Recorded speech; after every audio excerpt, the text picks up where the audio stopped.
The sky burned. For centuries, humanity had looked up at the stars with wonder and curiosity, never imagining that one day, those same stars would bring their doom. The alien empire known as the Exceltor arrived without warning, their massive warships blocking out the sun, their weapons turning Earth's greatest cities into ruins. At first, there was no fight, no war, only destruction. The aliens did not negotiate. They did not demand surrender. They simply took what they wanted. Within a week, entire nations had collapsed. Governments fell silent, military forces were wiped out, and the survivors were hunted down like animals. Humanity was no longer free. They were prey. A world in chains. In the ruins of New London, a once thriving city now reduced to ash and twisted metal, a group of survivors hid in the shadows. Among them was Captain Daniel Reeves, a former Special Forces officer, now reduced to a leader of the resistance. His face was covered in dirt and blood, his once sharp uniform now in tatters. But his eyes burned with defiance. Beside him, Dr. Evelyn Carter, one of Earth's top scientists, studied the alien patrols moving through the streets. Their armor gleamed under the red glow of their hovering warships, their strange weapons humming with deadly energy. "They don't see us as equals," Evelyn whispered. "We're just insects to them." Reeves clenched his fists. Then they're in for a surprise. The Exceltor had made a mistake, a huge mistake. They had underestimated human resilience. The slaughter. Not everyone had the chance to hide. In the captured city of Tokyo, thousands of humans were rounded up into massive containment zones. The aliens had little interest in diplomacy. The strong were enslaved. The weak were eliminated. General Korak, the ruthless Exceltor commander, stood before the captured prisoners, his glowing red eyes filled with contempt.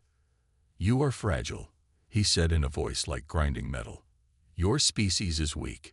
Your weapons are primitive. You will serve us, or you will be erased."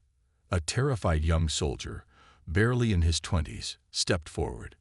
"We'll never serve you," he shouted. Korak smiled, a cold, cruel expression. With a single gesture, one of his guards raised a plasma rifle and fired. The soldier collapsed, lifeless. The crowd gasped in horror. The message was clear. Resistance was futile. A spark of hope.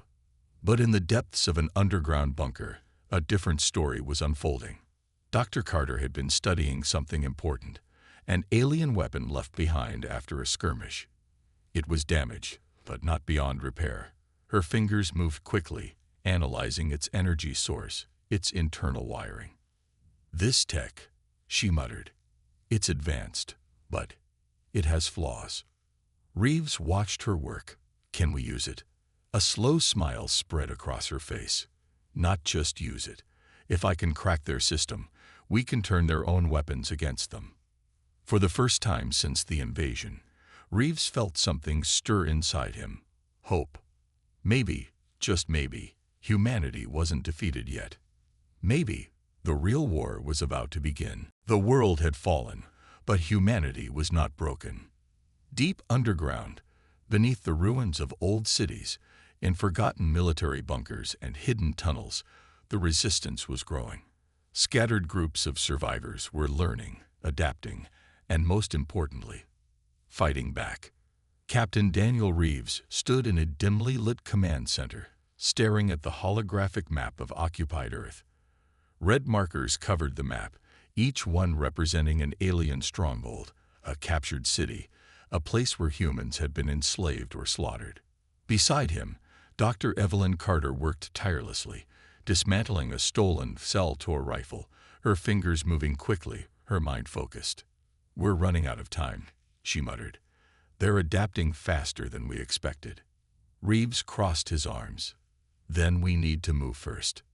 The aliens thought they had won, but the resistance was about to prove them dead wrong. The Exceltor's mistake. The Exceltor were a species that had conquered dozens of planets, enslaving weaker races without resistance. But humans were different. Unlike others, humanity did not submit.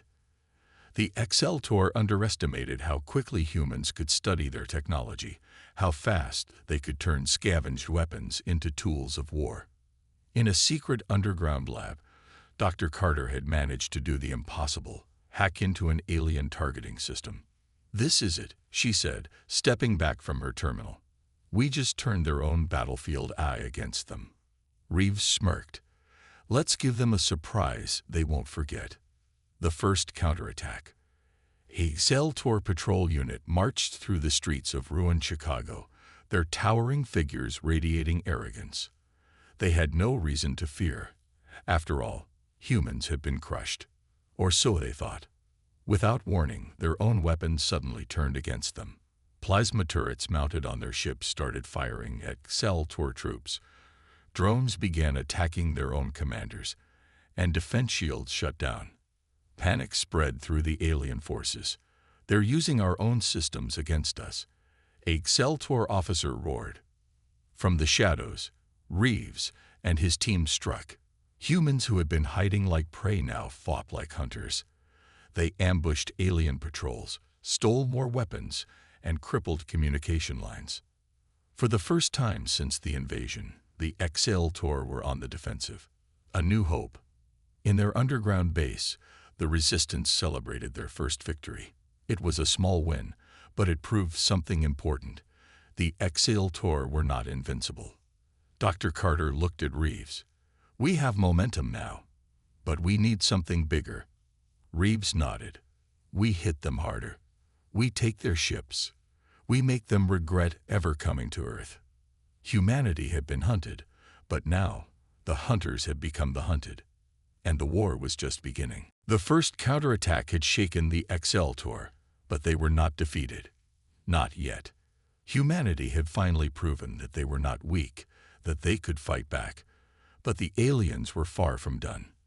They had ruled over countless species, and they would not allow an inferior race to humiliate them. As Captain Daniel Reeves stood in the underground base, he knew one thing for sure. The next battle would be even harder. The Exceltor were about to strike back, and this time they would show no mercy. The retaliation. The alien fleet descended like a storm, their warships blocking out the sky over major human resistance zones. "This is their response," Dr. Evelyn Carter said, watching the enemy movements on the holomap. "They're sending everything they've got." Reeves clenched his jaw. "Then we do the same." But the truth was, the humans were still outnumbered. The resistance had gained ground, but they were not ready for a full-scale war.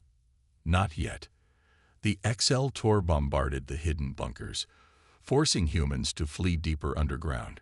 Entire bases were wiped out, leaders captured or killed. The aliens were angry, and they wanted humanity to pay for their defiance. But even in the chaos, humanity found a new weapon, one that would change everything. Stealing an alien warship. As the Exceltor hunted down the resistance, Dr. Carter made a shocking discovery. One of the alien battleships had suffered damage during the human counterattack. It was crash-landed in the ruins of an old military base, mostly intact, but abandoned by the Exceltor. Reeves grinned. "We take it." His team looked at him like he was crazy. "That's impossible," one of them said. "Their security systems will." Dr. Carter cut in, holding up her tablet. "Not if we hack it first." The mission was insane, but it was also humanity's best chance. That night, under the cover of darkness, a team of elite human fighters infiltrated the wreckage of the warship. The halls were still glowing with alien energy, security turrets still active, but the humans moved fast. Dr. Carter hacked into the ship's systems while Reeves and his squad took down the remaining Exceltor guards. Minutes later, the controls came to life. The ship belonged to humanity now. And for the first time in the war, the Exceltor were about to be outgunned. The rising fire. As the alien empire prepared for total planetary control, their own warships suddenly rose from the ruins of Earth's wasteland. But this time, humans were in control. Reeves gripped the controls, his heart pounding. "Let's show them what we can really do." The ship's cannons charge, the plasma weapons turned toward the Excelsior fleet. And then, they fired. The battle for Earth was no longer a war of survival. It was a war for revenge. The stolen Excelsior warship soared across the ruined skies, its engines roaring like a beast set free. Inside, Captain Daniel Reeves and his team moved quickly, securing control of the ship's weapons, shields, and communication systems. For the first time, humanity wasn't just running or hiding. They had power, and they were about to use it. The first strike. The Excelsior fleet still hovered above Earth, preparing for the final extermination of the human race. They had no idea that one of their own warships was now under human control. Reeves sat in the command seat, gripping the controls tightly. "Dr. Carter, can we disguise our ship?" Carter's fingers moved quickly over the alien interface. "I've activated their IFF signal. To them, we're still one of their ships." Reeves smirked. "Good. Let's get close before they realize their mistake." The massive alien flagship, the Pale Dominion, loomed ahead, the heart of the Excelsior fleet, controlling their forces and sending commands to ground troops. Taking it out would change everything. Reeves activated the ship's weapons. "Target their core systems. When we fire, we hit them hard." The stolen warship moved undetected, approaching the Pale Dominion like a shadow in the night. Then, they struck. The first plasma cannon blast hit the alien flagship directly in its central command hub, sending a shockwave of fire and destruction through its structure. The second shot crippled its shields, leaving it vulnerable. The Excelsior fleet panicked. The humans had just turned the tide of war. The uprising begins. The moment news spread that the Excelsior flagship was falling, human resistance cells all across the world rose up in rebellion. In New York, hidden fighters stormed alien patrol stations, using stolen weapons to ambush their oppressors. In Europe, survivors overran supply depots, cutting off the Excelsior's access to critical resources. In Asia, underground tech teams hacked into enemy drones, turning them against their own masters. The war was no longer a fight for survival. It was an uprising. And humanity was winning. The Excelsior's desperation. On the Pale Dominion, the Excelsior High Commander, Voraktel, snarled in frustration. "This is impossible," he roared. "These creatures should be extinct." His officers scrambled to regain control, but chaos had already spread through the fleet. Some Excelsior ships began retreating, while others fired wildly, unsure if they were shooting at humans or their own kind. Voraktel turned to his last option. "Prepare the planetary purge bomb," he ordered. "If we cannot rule Earth, we will burn it to ash." A race against time. Back on the stolen warship, Reeves and his team intercepted the transmission. "They're going to wipe out the planet," Carter said, her face pale. "We have minutes before they activate the bomb." Reeves clenched his fists. "Then we stop them. Right now." They had taken a warship. They had crippled the enemy fleet. Now, they had to save Earth itself. The stolen Excelsior warship raced through the sky, its engines pushing to the limit. Captain Daniel Reeves sat at the controls, his hand steady but his heart pounding. The Excelsior were desperate. They had lost their flagship, their fleet was falling apart, and humanity was rising up. But now, the aliens were about to end everything. A planetary purge bomb, a weapon powerful enough to burn Earth to ash, was being armed on one of the remaining Excelsior battleships. Humanity had only minutes to stop it. A desperate plan.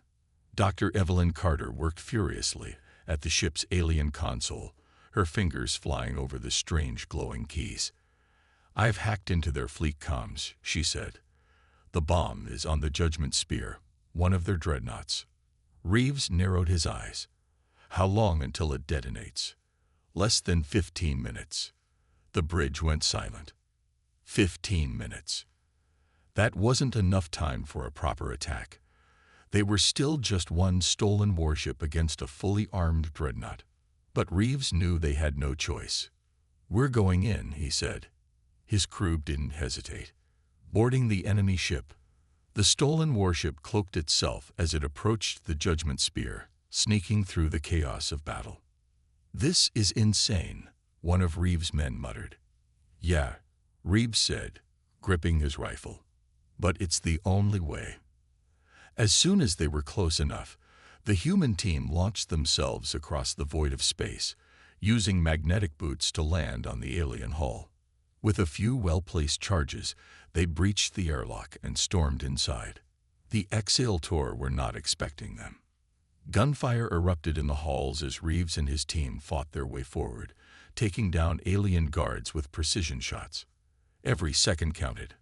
Disabling the bomb, Dr. Carter and a small team of engineers rushed to the lower levels, where the purge bomb was being primed. The alien controls were complex, their language impossible to read, but Carter's mind worked faster than fear. "I'm bypassing the arming sequence," she said, her fingers shaking. "I just need more time." But the Exaltor had reinforcements. Heavy armored guards stormed into the chamber, weapons blazing. Bullets and plasma fire filled the air. One of Reeves' men was hit, falling with a choked gasp. Reeves covered Carter, firing at the incoming enemies, but there were too many. Then Carter shouted, "Got it. The bomb is disabled." A single second of relief, and then an explosion rocked the ship. "Escape or die. The core is overloading," Carter screamed. Reeves looked at the bomb. Without the arming sequence, the ship's power system was collapsing, and the entire dreadnought was about to explode. "Everybody out, now." The team ran, dodging falling debris and enemy fire as the ship tore itself apart. At the last second, they jumped back onto their stolen warship, escaping into space just as the Judgment Spear exploded behind them. The planetary purge bomb was gone. Earth was safe. The final stand. The Exaltor fleet, now leaderless and broken, began to retreat. Across the world, humanity cheered. The uprising had turned into victory. But Reeves knew the war wasn't over yet. He turned to Carter. "They'll come back." She nodded. "Then we'll be ready." Because now, humanity had tasted power, and the galaxy would never be the same. The Exaltor fleet was in full retreat. Earth's skies, once filled with the enemy's warships and dreadnoughts, were now clear. The battle was over. The planetary purge bomb had been destroyed. Humanity had won. But Captain Daniel Reeves wasn't celebrating. Not yet. He stood on the bridge of the stolen Exaltor warship, watching the alien vessels disappear into deep space. His fists clenched. "They're running now," Dr. Evelyn Carter said, stepping beside him. "But they'll be back." Reeves nodded. "And next time, they won't underestimate us." Humanity had struck first, but the Exaltor Empire was far from defeated. The war was just beginning. The message to humanity. Across the world, the news spread like wildfire. The Exaltor were retreating. Cities that had been under alien control were suddenly free. Survivors emerged from hiding, cheering in the streets. From hidden military bases to underground resistance networks, a single message was broadcast. "We fought back, and we won. The war is not over, but humanity will never kneel again." The rebels had been fighting in the shadows for years, but now they had hope, and an army was rising. A dark warning. On the edge of the solar system, in the remains of Exaltor war camp, a lone alien transmission was sent to the Empire's core worlds. High Commander Voraktal, who had barely escaped the battle, stood before a holographic council of his superiors. Their cold, reptilian eyes glared at him. "You have failed," one of them hissed. Voraktal bowed his head. "The humans were stronger than we anticipated." "Stronger," another voice echoed. "They were nothing before we arrived." "What changed?" Voraktal's claws tightened. "They stole our weapons. They adapted. They used our own ships against us." A long silence followed. Then, The highest-ranking council member spoke. The humans are a threat. We must crush them completely. Another added. Voraktal's eyes burned with hatred. I will not fail again. The council leader's voice was cold. No, you will not. Because this time, you won't be alone. The hologram flickered, revealing an unknown species, tall, armored, and twice as fearsome as the XL Tor. Their leader stepped forward, his voice deep and menacing. We have fought many wars, the alien said, and we have never lost. Voraktal's lips curled into a cruel smile. The XL Tor Empire was bringing reinforcements. Humanity prepares for war. On Earth, preparations began immediately. The stolen XL Tor technology was studied and replicated. Factories worked day and night to produce new weapons. Scientists reverse-engineered alien starships, building a fleet of their own. For the first time in history, humanity wasn't just defending itself. It was getting ready to strike back. Reeves stood before his crew, their faces determined and unshaken. We proved today that we are not weak, he said. We took their weapons. We took their ships. And now, we take the fight to them. The crew cheered. The next battle wouldn't be on Earth. The next battle would be in the stars. The stars had never looked so empty. Captain Daniel Reeves stood on the bridge of humanity's first war fleet, staring into the vast darkness of space. Somewhere out there, the XL Tor Empire and their new alien allies were preparing for war. And this time, humanity wasn't going to wait. This time, they were going to strike first. The call to arms. The battle on Earth had changed everything. Before, humanity had been hunted, enslaved, and underestimated. Now, they had stolen alien technology, built their own starships, and united in a way that had never been seen before. In a massive underground bunker, the united human resistance gathered for one final meeting. World leaders, generals, scientists, engineers, soldiers. They all knew the truth. The XL Tor wouldn't stop. Their new mysterious allies were even worse. If humanity didn't act now, Earth would be wiped out. Reeves looked over the room, his voice calm but firm. We don't wait for them to return, he said. We take the fight to them. A silence filled the room. Then, one by one, heads nodded. The decision was made.